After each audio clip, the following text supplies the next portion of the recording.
Now let's move on and talk about what natural selection is and how this idea of evolution by natural selection finally got published. So these are the ingredients of natural selection, things that we can observe in nature. Natural variation exists within populations. Not all humans look the same. Not all barnacles look the same. Not all capybaras look the same. This is a giant rodent that lives in South America.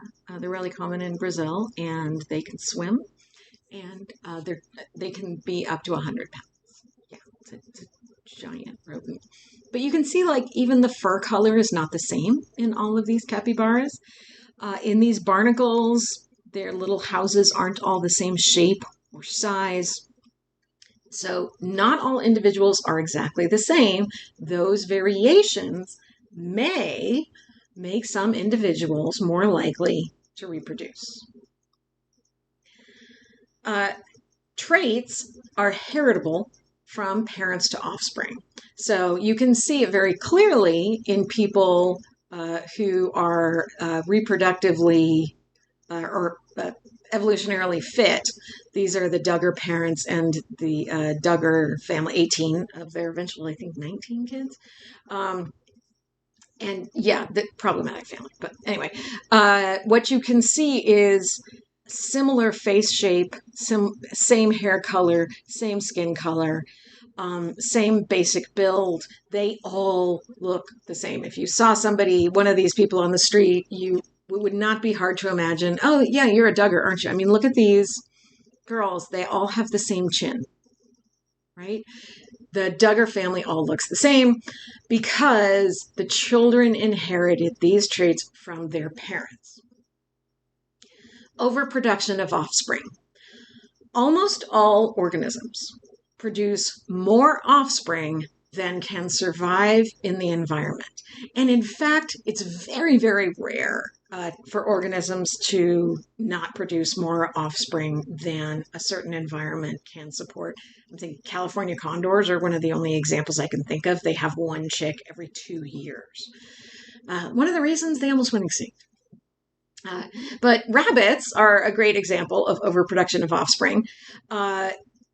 2 rabbits can have 14 young per litter and can reproduce every month. So you go from 2 rabbits to 1 million rabbits very, very quickly, and enough that they can actually overwhelm an environment, eat all of the food in an environment, and destroy their own population. So these things, natural variation, not everybody's exactly the same, which you can see here with the rabbits. We have different colorations of rabbits in this one population. Heritability of traits, the offspring inherit traits from the parents, and overproduction of offspring. Very, very common with animals. Think about plants. Think of all the seeds on a plant. Obviously, all of those seeds aren't going to sprout and grow into adult plants. So there is inherent in overproduction is the idea that not all of the offspring are going to survive. The conclusion we can draw from this is that individuals that are able to survive and reproduce, first of all, will pass their genes on to the next generation. And over many generations, those traits that are advantageous for survival and reproduction in that environment will become more common. And the species will change based on those traits. Okay? That's natural selection. This is a logical conclusion that can be induced by this available data. This is what Darwin came to believe. So this is one of the sketches from his numerous journals where he said, I think, and then he drew this tree-like diagram with this number 1 down here. This is the original species. And then changes that branch off and produce species that A, B, C, and D that are present today. And So we see early in his journals this idea that nature can select, just like humans select traits when breeding for certain, dog breeds, for example. Nature in its way selects against certain individuals who are badly adapted to an environment. All right, now we need to talk about Alfred Russel Wallace. So he's kind of the opposite of Darwin. He was born in 1823. He wanted to be a naturalist. He wanted to be a natural philosopher, but he was not born wealthy. He did not have a father to pay for his round-the-world visit, travels, voyage. And so he had to go out and find people to pay him to go around the world and study nature. Now, if you're wondering, couldn't he have just stayed in England and studied nature? Sure, but what fun is that?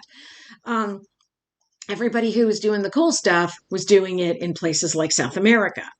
So he and a friend managed to raise funds to gather specimens in South America. So they voyaged to South America.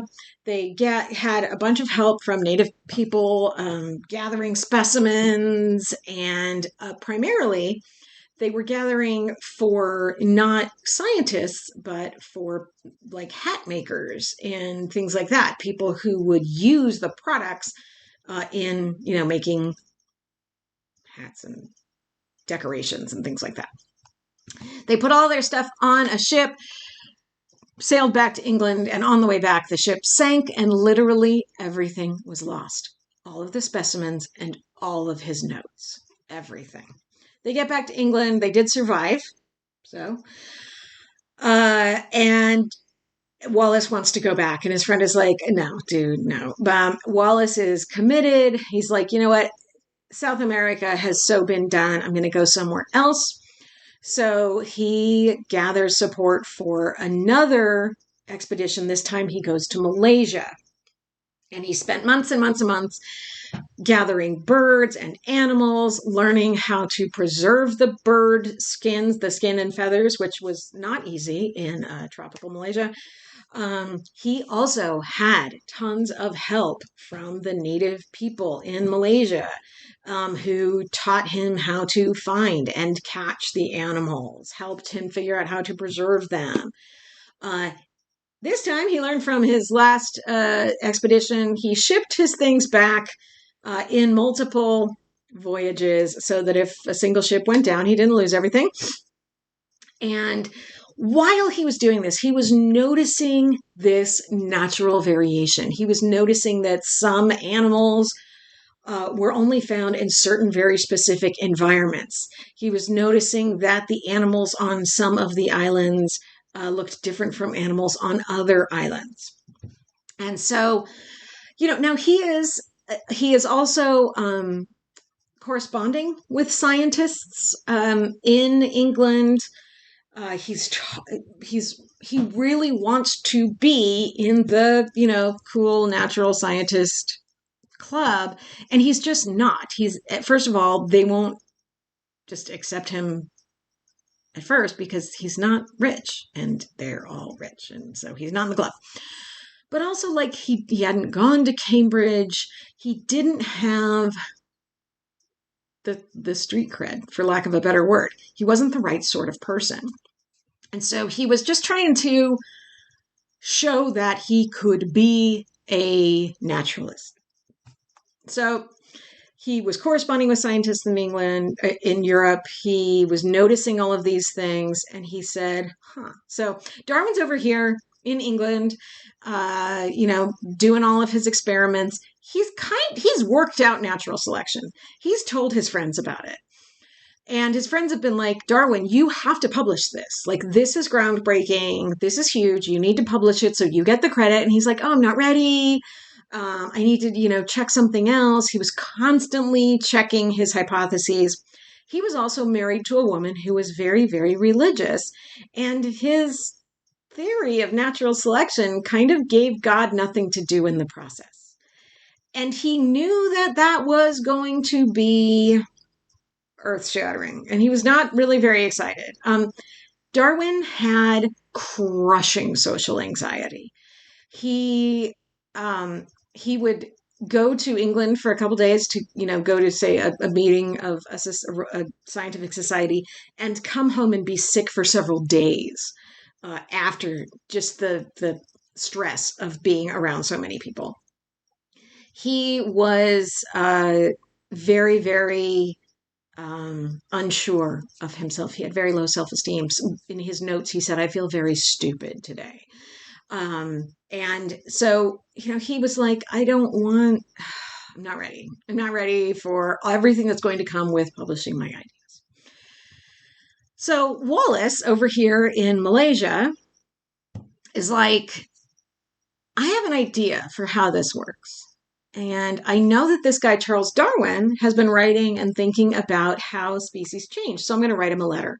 So he wrote a letter to Darwin to say, this is what I think how evolution works. What do you think of my idea? And it's not like a, one-page note. It was like a very long, kind of scientific thought essay. And it was natural selection. And Darwin said, oh, crapola. And he went to his friends and he's like, well, now what do I do? And they're like, have we been telling you for 20 years to publish? You need to publish this. And he's like, I can't now publish my stuff because people will think I stole it from Wallace.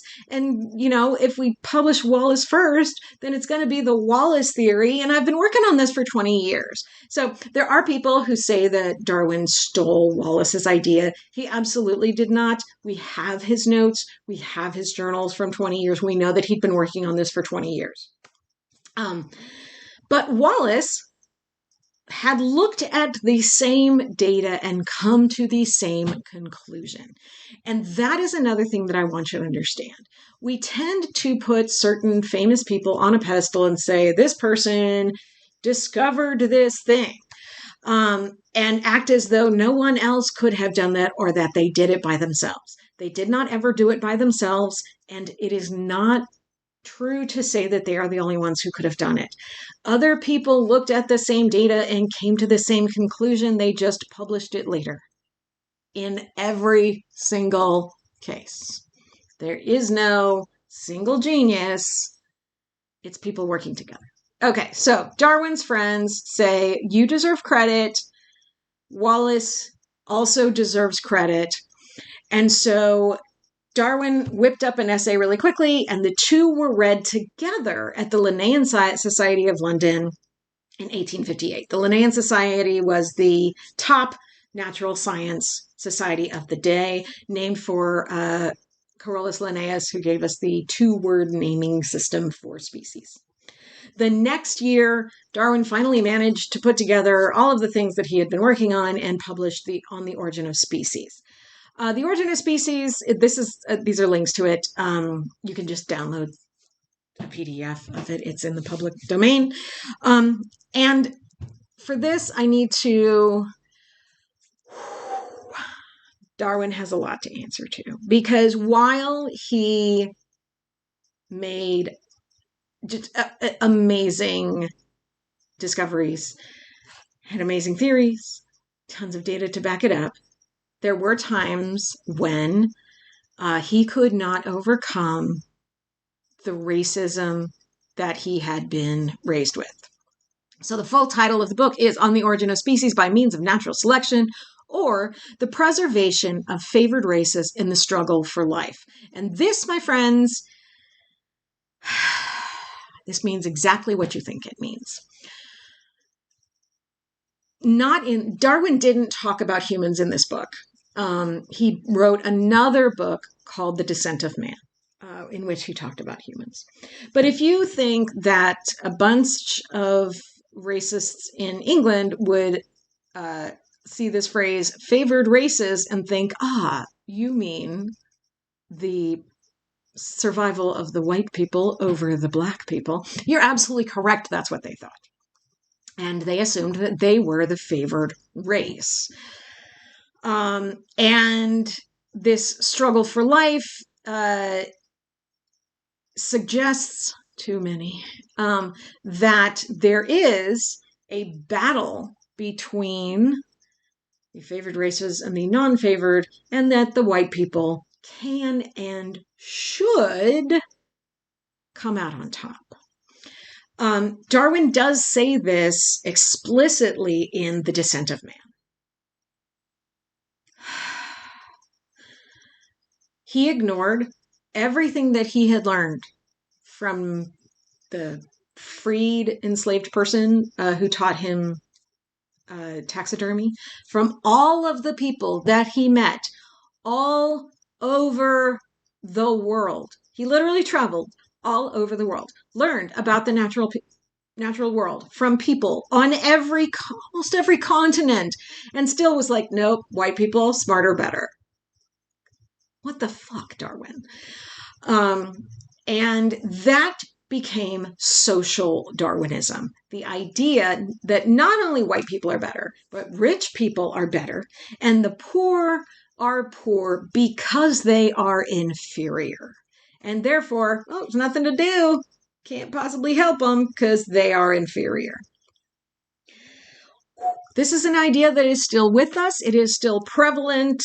And if you think about some of the social policies in the United States, we still have this idea that poor people are cheating and rich people deserve everything they get.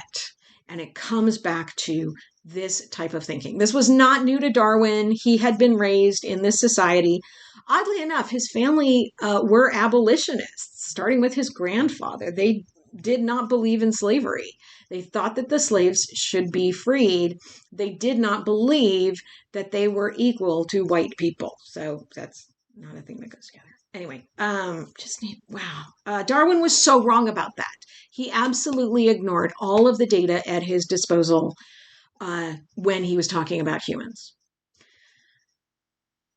We know now that races are not a biological thing. I will link to a video about that. And that there is nothing inherently better about white people. Darwin has a lot to answer for on that one. Okay. So we will end this section there. And in the next section, we'll talk about the evidence and the further testing that other people did of this evolution by natural selection theory.